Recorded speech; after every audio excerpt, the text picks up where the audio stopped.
A Secretaria Municipal de Cultura de São Paulo, através do PROMAC, Programa Municipal de Apoio a Projetos Culturais, a Sim Prop Tech e o Shopping Cidade São Paulo apresentam Conversas Artísticas.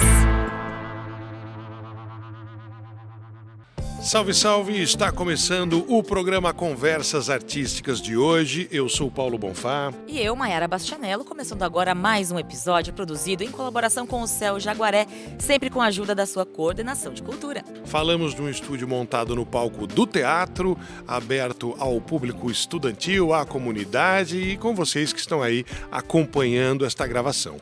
Esta gravação do Conversas Artísticas, que é uma série de programas dedicada a percorrer as diversas nuances das artes e as mais específicas também, e sempre recebendo convidados especiais a cada edição. O assunto de hoje é dança, acho que é dança no sentido mais ampliado, mas vou perguntar para ela. Cristina Morales, bem-vinda. Olá, Maiara, Paulo, obrigada pelo convite. Muito feliz de estar aqui com vocês hoje no Conversas Artísticas. Você tem uma história longa com dança que começa como, quando e onde? Para as pessoas que estão nos ouvindo falando, puxa, dança é o assunto? Ai, eu não vou contar minha idade para começar, tá bom? Não, mas então o ponto nem é esse. Faz de conta que foi ontem, tá bom? Tava brincando. Eu comecei muito cedo. Eu fui aquela criança que brincava no quintal de casa, tinha muita energia e pedi logo para dançar. Acho que eu estava no instinto, eu pedi para ir para uma escola. Você teve essa indicação, porque às vezes, quando você fala de infância, o pai, a mãe, um parente, um professor, alguém que fala, puxa, olha, essa menina, esse menino tem jeito, ou gosta, ou se anima quando toca uma música e tudo mais, e esse talvez seja um caminho natural de entrada. Daí em diante, nem todo mundo vai querer ser bailarino, bailarina, ninguém vai continuar dançando ou não o resto da vida, mas algumas pessoas se encontram, né? Exato. E sabe que eu acho que uma boa dica, né? É importante essa tua fala sobre a infância, porque não precisa ter a pretensão de ser um profissional da dança. E também não precisa conhecer sobre a dança. Aquilo que a criança vai viver numa sala de aula e exercitando seu corpo e se autoconhecendo, vai valer para a vida toda, né? Eu não tive em casa um artista antes que tivesse me encaminhado para a dança. Eu tive desejo, tinha sim muita energia. E também penso que meus pais tiveram a facilidade de na cidade de onde eu sou de São Caetano do Sul, ter uma prefeitura, por exemplo, que colocava ali curso gratuito. Exato. Então, São Caetano é uma cidade pequena, então acaba que os munícipes sabem, né, o que está acontecendo. Então, eu acho que foi uma junção de fatores. A partir daí, eu comecei com 6 anos, né? A partir daí, eu não parei mais, eu de fato me encontrei. Mas é isso, eu nunca pensei em ser bailarina profissional, simplesmente aconteceu. E você via em algum lugar, por exemplo, na TV, as meninas dançando, ou talvez uma amiga, alguma coisa, ou foi instinto? O que te inspirava a continuar depois que você entrou, né, numa educação de dança? Depois que você vai para dentro de uma sala de aula, a motivação vem de dentro de você mesmo. Você se descobre. A dança, ela te coloca em contato com você mesmo. E ela é uma forma de conversar sem falar. Então, o primeiro lugar de motivação precisa ser você mesmo. Eu me olho, então você tem um espelho grande ali na frente, né? E você se descobre. E você observa como você faz. Você faz algumas coisas certas e você faz outras ainda não tão certas. De certa forma, isso já é um desafio. Sem que alguém fale, melhora, faz isso. Não, eu acho que é do ser humano mesmo a gente copiar, né? Fazer até uma mímica, né? Criança copia muita coisa. Mas eu acho que isso vale para a fase infantil, mas vale para a fase adulta também. Muitas pessoas hoje em dia começam a dançar na fase adulta e eu acho que essa mágica acontece nos dois lugares. Eu me vejo, eu me compreendo, eu entendo como eu consigo expressar através dos meus movimentos e aí eu vou colocando os desafios. Eu vou deixando a minha fala um pouco mais complexa, eu consigo dar um passo maior. Eu acho que esse é o primeiro desafio e o primeiro estímulo. A partir daí, você conhece pessoas, estilos, e aí não acaba nunca, né? A evolução, né? Você está falando sobre um processo, né? Ele vai se encadeando. E você disse dos estilos, né? Na sua trajetória ou na trajetória de alguém que se torna profissional da área depois, tem algum momento que você escolhe um caminho e tem que se especializar, porque são muitas as vertentes, né? Hoje em dia você tem acesso, inclusive, a saber imediatamente coisas que estão sendo feitas do outro lado do mundo. Então, como é esse caminho da escolha, né, da especialização para uma área? Primeiro, o que está ao seu alcance, né?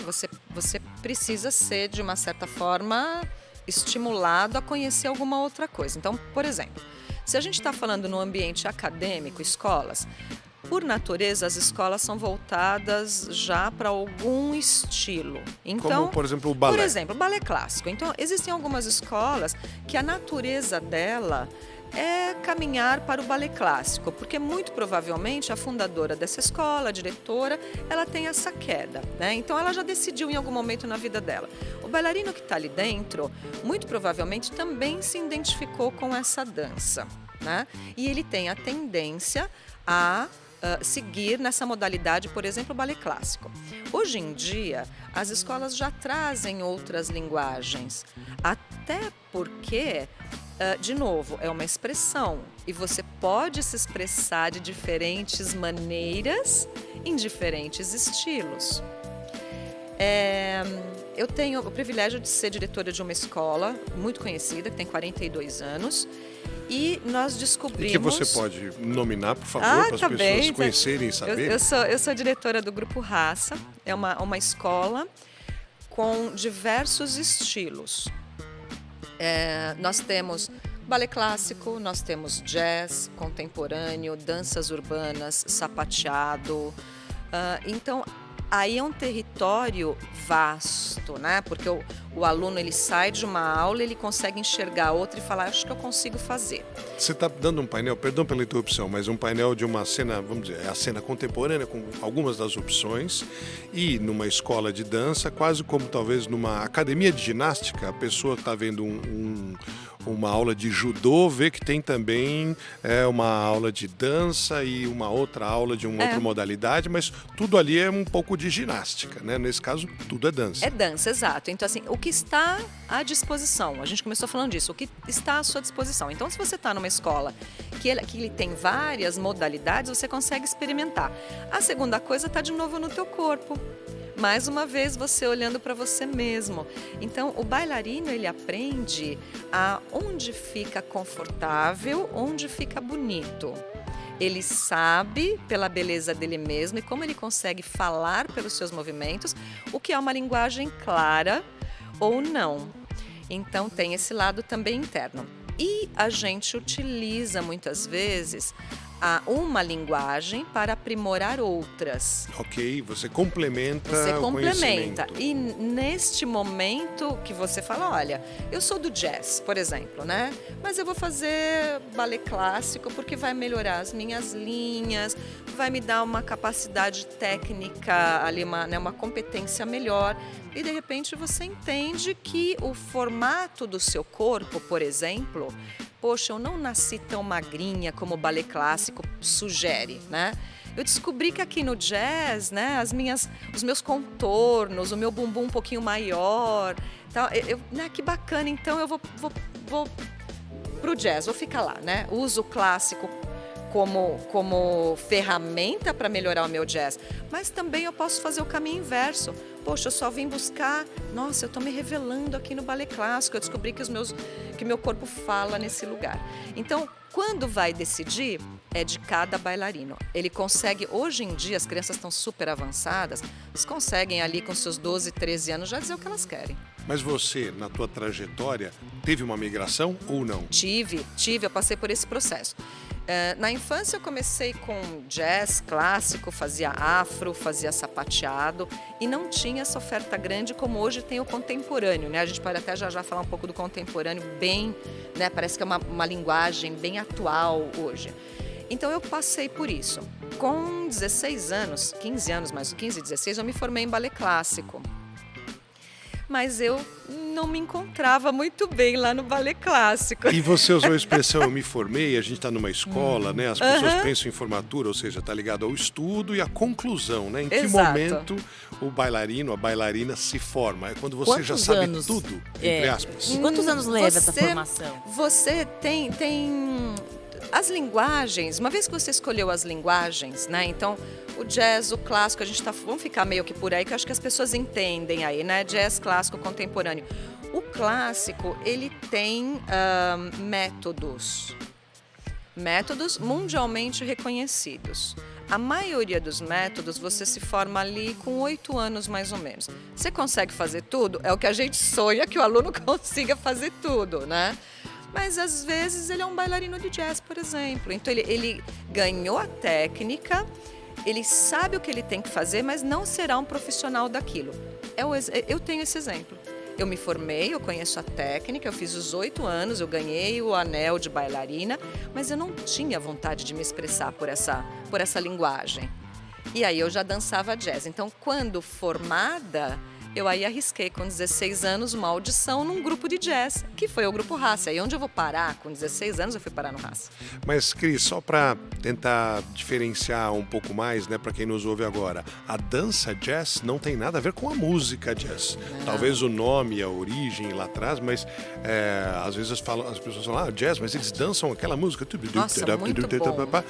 Não, é o mesma palavra, mas é um outro significado. Exatamente. É bacana falar isso, né? Porque a gente fala jazz nem todos conhecem, né? Então, é isso mesmo. Não tem a ver com a música jazz, né? Então, nós estamos falando do jazz dance.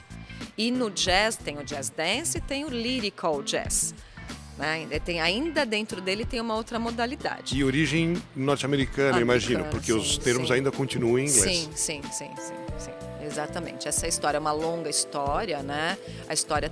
O jazz tem um grande caminhar. É engraçado, né? Por exemplo, Michael Jackson. Se a gente falar de Michael Jackson, né? Todo mundo acha que foi ele que inventou o moonwalk, aquelas coisas todas. Ele já se inspirou em alguém. Então a gente sempre está indo buscar aquelas grandes referências. Isso é legal, essas pesquisas são boas. E é exatamente isso, é diferente. Posso dançar uma música jazz? Posso dançar um jazz com uma música jazz? Por que não? E Pode. Aí foi o teu caminho. Você fez uma audição. Exatamente. Naquela ocasião eu tinha me formado em clássico, dançava jazz, sapateado, né, e outras coisas. E aí eu ia buscar alguma coisa onde eu conseguiria dar continuidade, porque eu entendi que era aquilo que eu queria fazer. Eu queria continuar falando com o meu corpo. E quando você está se formando na dança, usualmente você já é exposto a assistenciar alguém, assistenciar algum professor. Porque subentende-se que se você se formou, você já tem uma ferramenta, inclusive, de trabalho, de sustentabilidade. E eu já tinha começado a dar aula. Então eu entendi que eu queria morar nesse lugar artístico mesmo. E naquela ocasião, nos anos 80, meados de anos 80, o Grupo Raça, ele estava nascendo, aliás, não, ficando famoso. Ele nasce no começo dos anos 80 e ele foi um fenômeno dos anos 80. Meados, todo mundo já falava dele. E os bailarinos queriam dançar lá. Então, foi lá que você tentou. Exato. Aí entrei e falei, não, o clássico eu vou continuar fazendo aula e me decidi que o meu corpo falava melhor essas outras linguagens. E tá tudo certo. Sim. Me relaciono com todos eles até hoje. É o que eu gosto, o que eu me expresso. Eu me sinto bela, eu me sinto bonita, eu me sinto saudável. Eu consigo, a partir daqui, fazer outras mudanças na vida, né? Porque é sobre isso também, né? Esse tipo de processo que você vivenciou, se não me engano, continua até hoje, a audição, para a gente fazer um comparativo, né? A audição, no caso da dança e muitas vezes da música, é como uma peneira, né? É uma peneira. É um processo de seleção. Você tem mais candidatos do que vagas e as pessoas vão até lá ser avaliadas e, de acordo com o resultado dessa avaliação, passam ou não a integrar um corpo, uma escola, um grupo, né? Então, existe esse caminho de ser testado para quando você falou os bailarinos queriam dançar lá, né? Que nem falar, eu quero jogar no melhor time, eu quero ser campeão, então vou no melhor time. E aí você mencionou o contemporâneo, né? Que na verdade a palavra diz, é o tempo que a gente vive, mas pode ser o contemporâneo longo ou o contemporâneo pode mudar de época em época, mas no seu caso, para a dança contemporânea, é uma mudança grande frente às os outros estilos até então estabelecidos, né? Sim. É uma quebra de paradigmas, você diria? É um Sim. jeito novo de dançar. Exato, e ele tem tudo a ver mesmo com os dias atuais. É uma mudança mesmo de mindset, né? Então, na dança, a gente tem, por exemplo, trazendo mais uma vez o balé clássico, né? O balé clássico, ele não nasce no Brasil, assim como o jazz nos Estados Unidos. O balé clássico nasceu na França, numa época da corte. Ele era um entretenimento, não era para ter ido para escolas. Ele foi criado para um entretenimento dos que estavam ali. E isso se seguiu. Então, ele tem uma técnica e ele é engessado. Tem um figurino. Tem um figurino, ele tem uma técnica e ele acaba... eu vou usar limitar. Ele acaba encerrado nele mesmo, né? Porque ele não é limitado. Ele é encerrado nele mesmo. Nos dias atuais, a gente pensa um pouco diferente. A gente pensa nas novas possibilidades e nas novas formas de expressar. A dança, para ser dançada, não precisa necessariamente de uma técnica. Se eu estiver em pé e eu ouvir uma música e eu sentir o desejo de me balançar, por que não? Eu continuo manifestando algo, né? Então, muito provavelmente, eu não estou com raiva, né? Eu estou, muito provavelmente, naquele momento de determinado prazer. Então, assim, eu estou falando com o meu corpo. O contemporâneo, ele traz o corpo em primeiro lugar, não a técnica. Você está dizendo, então, uma inversão de processo, talvez. Completamente. A partir do corpo desenvolver o movimento e não fazer o corpo se enquadrar num movimento pré-estabelecido. É isso. O contemporâneo, ele começa aí. Então, mas ele então não tem uma técnica? Também estamos ganhando a técnica. Então, está acontecendo a escrita de tudo isso também, né? Por exemplo, falando um pouquinho na prática mesmo, trazendo exemplos, né? Você vê no balé clássico alguém rastejando, rodando no chão? Não faz parte, né? Não faz parte. Aliás, ao contrário, a grande técnica bonita do balé clássico é o domínio de você dançar na ponta dos pés. E daí para cima. Então você praticamente flutua, né? E você é uma técnica. Você está lá com o gesso na ponta, dominou aquela ferramenta e subiu. O jazz, de novo, vou trazer aqui, ele tem gingado, ele tem swing, ele tem a negritude dentro dele, ele tem movimentos, né, gostosos. Muito do brasileiro também, a gente tem, né, até por conta do samba, etc. E tal, a gente também traz isso. Então eu diria que ele trabalha um pouco no plano médio. O contemporâneo, e aí as liberdades do seu corpo, ele é muito resolvido no plano baixo, por exemplo. Então, quando a gente vai dançar o contemporâneo, e aí a gente vai escrevendo as formas para não se machucar, a gente usa, inclusive, outras partes do corpo não usadas no jazz e no balé clássico. O peito do pé. Então, eu aprendo rolamentos. Você acaba fazendo o processo de verdade inversa. Só penso no pé da bailarina todo esturricado, né? A gente precisa traduzir para a audiência, né? Que a Cristina Morales, nossa convidada, ela está gesticulando aqui para ilustrar, né? O que ela chamou de no balé clássico, o plano alto, a ponta do pé rumo ao céu, né? Você está super ereto ali, com uma leveza rumo à flutuação. O plano médio desse gingado, mas talvez malemolente, como você disse, o Brasil tem facilidade com isso, porque tem o carnaval, o samba, o forró, mas na dança contemporânea, quando você falou o plano baixo, a possibilidade de usar o solo, se movimentar de outras maneiras, você falou para não se machucar. É uma dança mais física do que as demais, ou não? Física no aspecto do preparo, não estou falando do biotipo da pessoa, Sim. mas uma dança com mais energia, talvez? Não. Não, é só uma questão de técnicas. É só uma questão de técnica. Ele pode usar muito impacto, como qualquer outra dança, como ele pode ter malemolência também, né? Não, é só uma outra forma. E ele desconstrói. Ele é infinito, o contemporâneo, ele vai desconstruindo muita coisa. E como fazer uma coreografia contemporânea? Porque você falou, né, na trajetória, quanto mais experiência você ganha, né, e eu ainda vou chegar depois numa última questão sobre isso nesse programa, você passa, além de dançar, a experiência ensinando, né, lecionando o que você aprendeu, passando esse conhecimento, você passa a ter um outro olhar, que eventualmente te permite criar a coreografia. Nem todo mundo quer ser coreógrafo, né? E nem todo coreógrafo talvez precise ter sido um grande bailarino, uma grande bailarina. Mas quando você está falando da dança contemporânea, fazer uma coreografia desse jeito é ilimitado. Porque aí você não está seguindo nenhum dogma, né?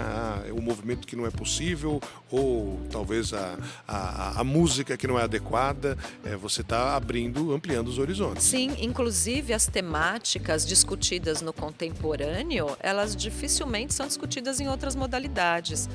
O jazz aceita, o moderno aceita, mas é difícil, por exemplo, o clássico aceitar. Então, o contemporâneo tem sido muito bem aceito. Por isso, você consegue expressar muita coisa, por essa liberdade. Não é uma questão de energia, é uma questão de debate, de fato. Eu consigo debater muita coisa.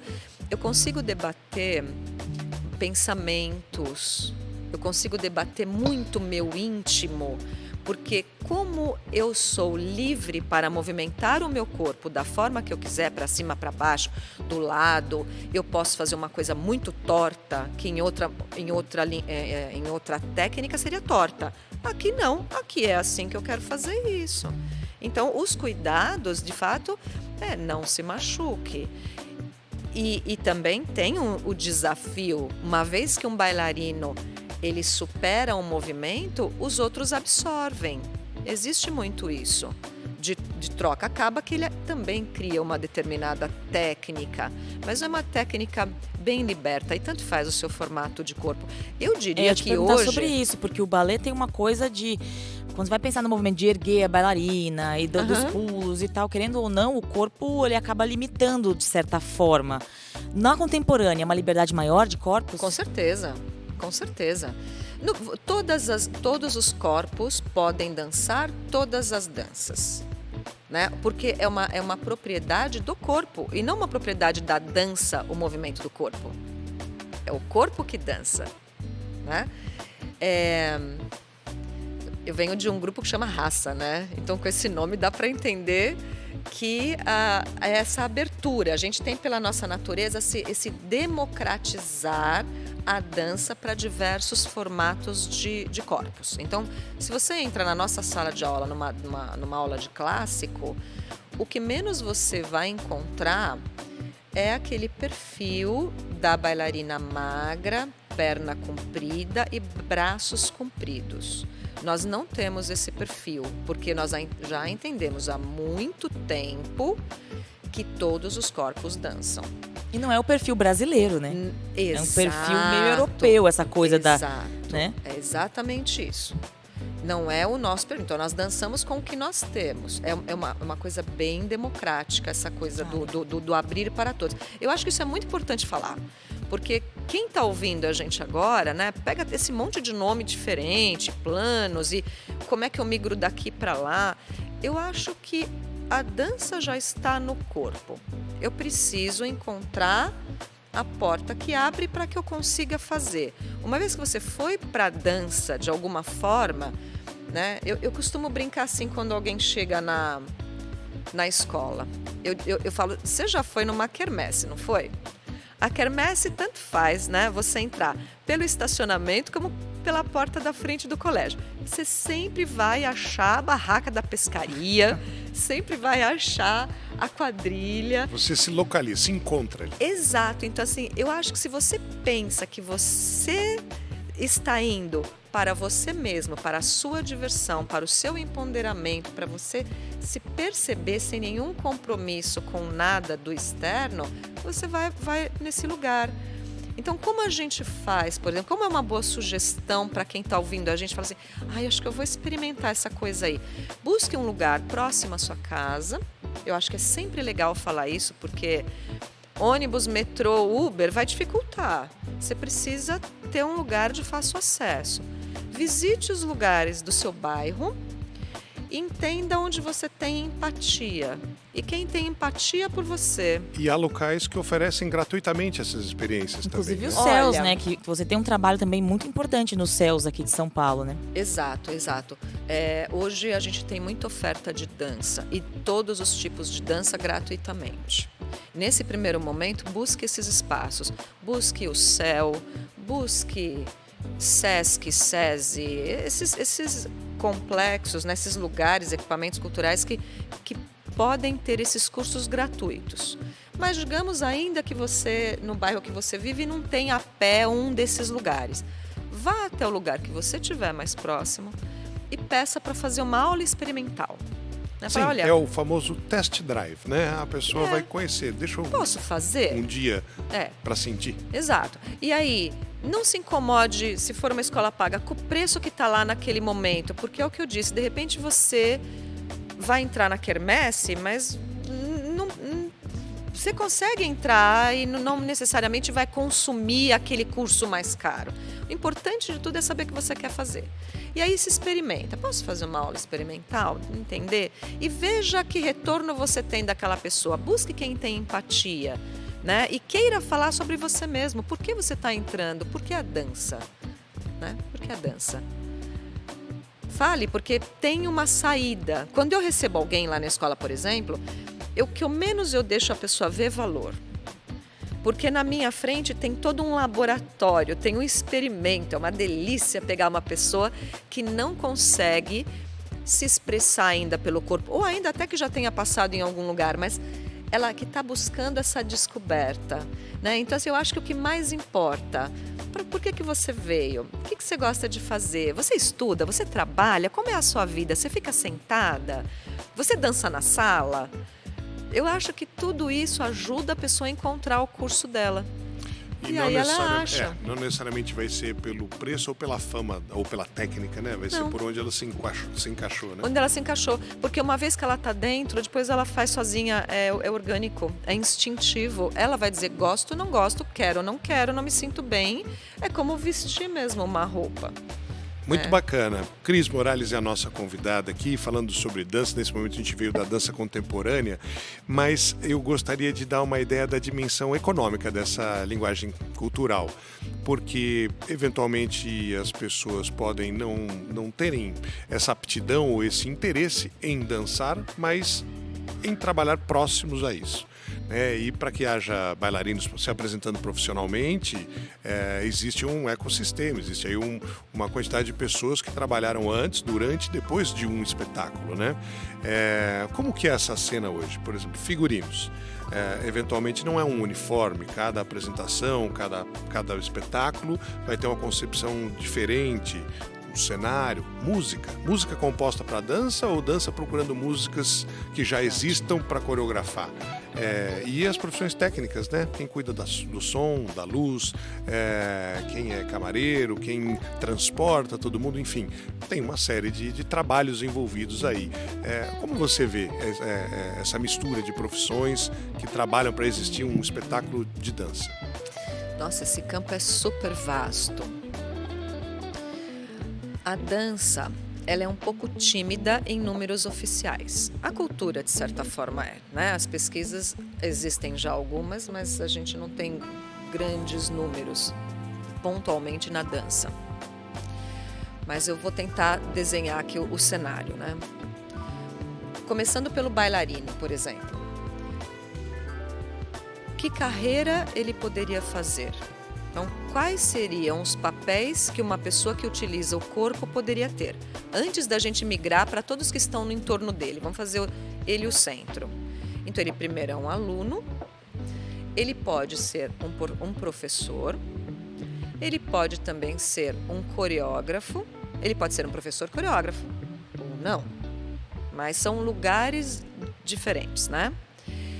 Ele pode ser um bailarino, só bailarino. Ele vai dançar, por exemplo, numa companhia de dança.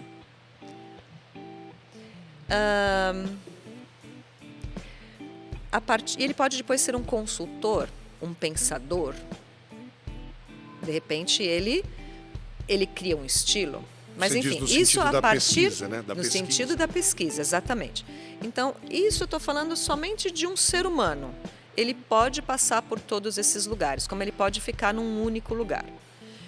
Eu não quis ser professora, logo eu não fui coreógrafa, né? Eu preferia a gestão. Eu me via mais que já vai para um outro cargo. Essa era a minha última pergunta relacionada a essa conversa até o ponto que a gente veio, que é, você se tornou uma gestora. Sim. E aí a gente falou das profissões ao redor, mas precisa funcionar profissionalmente, precisa ter um quê de empreendedorismo, precisa ser uma empresa, precisa ter contador, advogado, pagar contas, gerir pessoas. Exato. Você se tornou uma gestora especializada na sua área de formação artística também. Exato, exato. Eu não quis seguir esse caminho do corpo, eu quis seguir um caminho um pouco mais da produção, do intelectual. Eu gosto de planejamento, né? Então, sim, você precisa também, inclusive, se dedicar bastante.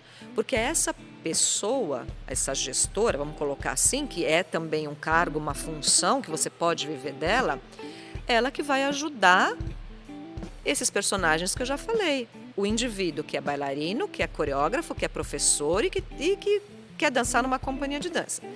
E que também vai fazer a administração de todo o entorno. Então, quais outros cargos que a gente abraça aí nessa cadeia produtiva da dança?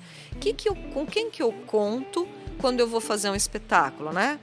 A gente conta, como falado, por exemplo, com uma figurinista, com um ensaiador, também maquiador, o cabeleireiro, o cenógrafo, o técnico de som, o técnico de luz, os carregadores, o compositor, se eu decidir fazer uma trilha original. Por que não posso trazer também para minha apresentação uma orquestra ao vivo? E aí eu já até encostei numa outra linguagem que é música. Tem fisioterapeuta, por exemplo? Tem. Porque às Tem vezes fisioterapeuta. é uma arte em que o pessoal se machuca muito, né? Tem Exige nutricionista. Então, olha quantas camadas, quantas profissões estão ligadas à dança. E a gente utiliza todas elas diariamente. Porque é o que você disse. Pode se machucar? Pode. Mas também eu posso prevenir antes de me machucar. Então, de repente, se meu grupo é um grupo que tem... que eu posso arcar com as despesas de outros profissionais, é claro que eu vou ter. Eu vou fazer uma fisioterapia preventiva. Ao invés de tirar o bailarino que se machucou porque ele não fez aquele trabalho. A dança, a cadeia produtiva da dança, ou seja, aquele grupo que se une para produzir alguma coisa, ele é enorme. Ele é muito grande e ele é vasto. Aí a pergunta, né? Às vezes me perguntam, dá para viver da dança? Como é que é isso, ser um profissional de dança? Aliás, muita gente, inclusive, pensa, tá bom, além de dançar, o que mais eles você trabalham? faz? Como se aquilo não fosse suficiente para preencher dinheiro? O tempo, né? E como se não houvesse a dedicação, o estudo, etc., para conseguir estar lá no palco, né? É comum que nas profissões artísticas venham essas questões, né? Puxa, tá bom, mas você é maestro, mas você trabalha com o quê? Não, para ser maestro eu demorei 10 anos para conseguir começar a ser maestro. Né? Exato, é isso mesmo. O que mais você faz? Né? Eles perguntam, né? Eu danço. Ou então, outra situação também que acontece, e que eu acho que acontece muito com a música, né? Ele é um artista da música. Toca uma musiquinha. Nossa, eu ia falar agora. Dança um pouquinho aí, fica na ponta do pé. Vai animar a festinha ali? Acontece por falta de conhecimento, né? As pessoas não imaginam o quanto é empregado ali. A gente vai desmistificando. Eu entendo situações como essa aqui, né, do programa Conversas Artísticas, exatamente momentos de desmistificar isso. Ah, claro, e trazer para a realidade do dia a dia das pessoas. Exato. Não só aquele jovem ou até o adulto que deseja, né? Acho que é bacana a gente falar até já dessa coisa aí né, da terceira idade na dança e tal. Mas eu acho que momentos como esse que a gente está construindo agora, ele fala não só com aquele que jovem, ele fala com todas as idades. E ele fala também com os facilitadores dessas pessoas. Ele fala com pai e ele fala com mãe. De repente a gente está falando com pai e mãe que está ouvindo a gente aqui agora e que tem uma criança em casa que está lá no sofá pulando para o chão, girando sozinha, né? Então a criança começa a manifestar é uma vocação para a dança? Não, mas ela tem uma relação com o espaço. Percebe? E talvez uma das formas de sabe? Evoluir com isso seja a expressão artística da dança. Exato. E nos dias de hoje, ainda que a criança não tenha demonstrado nada, e como a gente começou aqui o programa dizendo, eu não preciso querer ser uma profissional da dança para dançar, né? Enquanto pais, né, ou enquanto responsáveis por criança, é muito legal colocar na dança. Eu vou trazer alguns incentivos aqui para pais que têm crianças em casa. E eu estou falando de meninas e eu estou falando de meninos. Sim. Claro, sem o preconceito da dança. Completamente, exato. Eu estou falando de corpinho, 2 braços, 2 perninhas e uma cabeça para a gente fazer esse indivíduo crescer sadio, né, gente? Que é tudo que a gente quer para os filhos da gente. Um cidadão, né, ali capaz de viver administrar essa loucura que são os dias atuais. Então, colocar na dança, o que a criança vai aprender? Digamos que ela seja bem pequenininha, 4 aninhos, 5 aninhos, ela vai aprender lateralidade.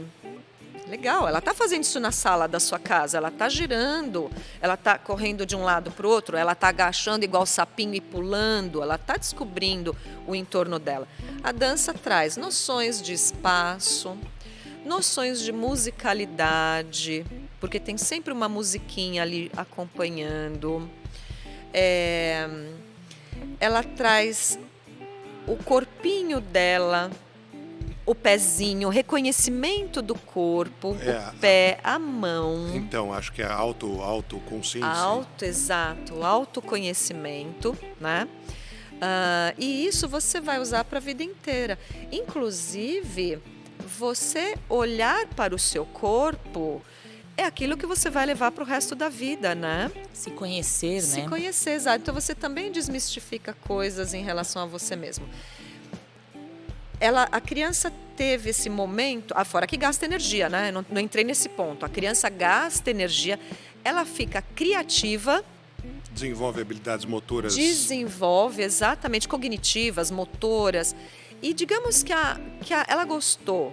E ela vai continuar nesse lugar aí fazendo aula. E ela vai melhorar, né? Claro, porque ela vai dominar o corpo dela, dominar a técnica e tudo mais. Aí chegou lá para os 15, 16, 17 anos, ela não parou. Mas ela também descobriu que ela tem uma vocação para engenharia. Ela, ele, estou falando tanto faz. Ou qualquer outra profissão. Criança, né? A criança cresceu, tal. Ela ainda tem nesse lugar uma possibilidade de relaxar, uma possibilidade de ter um hobby. E eu acho não é tempo perdido, E é um entende? negócio Manutenção de saúde física e gente, mental. ela né? vai ser juíza, ela vai ser advogado, ou não, ela vai ser qualquer outra coisa, um vendedor, não importa. Ela aprendeu aquilo, é um segundo momento da vida dela, né? E vou dizer mais uma amarração aí, que aí eu percebo nas crianças da escola. Você sabe que são crianças que não curtem muito shopping? Olha que coisa louca. Elas, nesse ambiente da escola de dança, da sala de aula, ela faz a turminha dela também, para além da turminha que ela faz na escola do ensino regular. Ela tem um outro time ali. É um espaço de socialização. Né? Exatamente. E ela vai querer se relacionar aí. E é naquele contexto. Então, o que elas querem? Fazer mais aulas. Elas não estão com a roupinha de ir para o shopping. Interessante, porque eu percebo que eu converso muito com as mães, né? Eu percebo que elas querem coisas relacionadas a isso. Elas gostam de roupas mais largadas. Eu agora, por exemplo, eu estou vestindo uma roupa muito descontraída. Ela é uma roupa que me dá movimentos, né? Ela tem malha, eu tenho gola uma aberta, comprida, mais Exato. folgada. É uma malha, né? Então, assim, permite os movimentos e tal. Então, ela explora esse outro lugar, não tão ligado a marcas, mas ao que, como essa roupa me veste, como ela me dá o movimento, né? Então, mães, pais, acreditem, crianças ficam menos consumistas. Olha que maravilha! Fazendo a dança. Que coisa. Tem os seus gastos, né? Tem sim, com certeza, mesmo Sim. que você faça num lugar gratuito. A gente falou dos céus, por exemplo, né? Os céus, a gente tem 50 e tantos céus em São Paulo, né? Quase 60 céus. 56, se não me falha a memória. 56 para ser exato, pronto. Tem dança em todos eles, acredito. E para a gente ir para o outro extremo, antes que o nosso tempo termine, né, falando aqui sobre dança com a Cristina Morales, você, diretora do Grupo Raça, né, com bastante experiência, falou agora há pouco, os efeitos da dança na terceira idade. Né? Que legal. E falando sobre essa função social do dançar, né, como é para alguém que se anima depois de mais velho? E que nunca fez dança na vida, Que né? não tem habilidade nem histórico. Mas quer. Você sabe que isso tá na moda? Tá muito na moda. A gente chama de 40 a mais. E aí pega todas as idades. E 40 anos hoje em dia, você não é considerado terceira idade na dança. Muitos corpos com 40 anos estão dançando em grupos profissionais, estão ali pensando em deixar um pouco a sapatilha, né? Mas ainda conseguem um palco numa apresentação, por exemplo, de contemporâneo. Talvez eu não queira subir na ponta aos 40 anos, não dá mais. Eu tenho meus tornozelos para cuidar, meu joelho. Mas eu posso muito bem fazer um contemporâneo e um jazz. Então, está na moda isso, né? E aí você tem que prestar atenção que aquele que já dançou, ele vai ingressar nessa atividade de dança 40 a mais, 50 a mais, 60 a mais por uma porta. Se você nunca dançou, é outra porta. É uma questão de respeito ao corpo. Então aqui eu estou tentando dizer assim, é possível para qualquer pessoa, tenha dançado ou não tenha dançado, mas é possível. Eu dancei e parei faz 20 anos. Que bom que você está voltando agora. Busque aquela porta de quem já dançou, não a porta de quem nunca dançou, iniciante. E por que isso? Porque a dança funciona muito... Você faz uma entrega, eu falei isso várias vezes aqui, você se expressa. Quem já dançou uma vez na vida, ele tem uma história, um histórico guardado naquele corpo e ele já expressou algumas coisas. Eu vou tentar explicar um pouco na prática, se ficar confuso vocês me falam, eu tento explicar de outra forma. Mas, por exemplo, eu, Cris, já dancei e parei de dançar. Fiquei 15 anos e volto agora. Então, lá nos meus tempos de dança, eu tive pernas que alcançavam uma altitude legal e eu fazia. Eu tive giros, piruetas que eu conseguia fazer naquele momento, dominei isso. Será que hoje eu preciso fazer de novo? Muito provavelmente meu corpo está pedindo outra coisa, mais coerente com a minha cabeça de hoje. Eu não preciso, inclusive o meu corpo não tem nem mais o desejo, o sex appeal que tinha naquele momento. Então são várias falas desse corpo, vários desejos de manifestação. Então hoje, Cris, o que eu quero mostrar? É claro que eu carrego nesse corpo as minhas experiências e eu sei me mostrar de uma forma bonita, elegante. Tenho também capacidade para desconstruir algumas coisas. Então eu vou expressar sentimentos, eu vou trazer coisas que não precisam mais ser mostradas com pernas altas, pontas de pé e grandes piruetas ou grandes saltos. Diferente daquela pessoa que nunca dançou e que tem na cabeça dela uma ideia sobre o que é dançar. Então, esta pessoa que nunca dançou, ela merece, inclusive, ir para uma sala de aula como uma pessoa iniciante e que vai mostrar para ela o caminho de como fazer algumas coisas, não necessariamente que ela tenha de fazer. Você percebe? Então ela também, eu aqui num primeiro momento Sim, a já diferença. cumpri Uhum. uma coisa. Ai, sai de perna alta aqui, eu não quero. Eu vou te mostrar o meu grande sorriso dançando, o carão. Mas aqui não. Ela precisa se sentir dançando. Então, o conteúdo desta aula para este iniciante vai respeitar o corpo dele, mas ele vai passar por uns caminhos de preparação para aquilo que ele entende dançar. Mayara, falamos de tudo para todos aqui, hein? É isso, olha aí, saindo daqui, eu e Paulo vamos nos inscrever aí numa aula de dança de salão, Paulo, você que escolhe. Eu acho que eu vou na dança de salão, aí você vê o que você quer. Vamos nessa. Pode ser? Obrigada, viu, Cris, pela agradeço. entrevista. A Cristina Morales esteve aqui com a gente, da Companhia Raça. Obrigada, viu, pela entrevista. Muito feliz de você estar aqui. Mayara, muito obrigada. Paulo, muito obrigada pela oportunidade de falar da dança, pela oportunidade de ter esse prazer. Eu tive prazer aqui falando, né? Então, eu acho que se a gente conseguiu levar essa energia para quem está nos ouvindo e que possa fazer as suas próprias escolhas. Eu penso que falar sobre a dança, não importa o estilo que ela vai fazer, é muito saudável. É muito saudável. Então, muito obrigada por me convidar e por abrir esse espaço de fala. Valeu!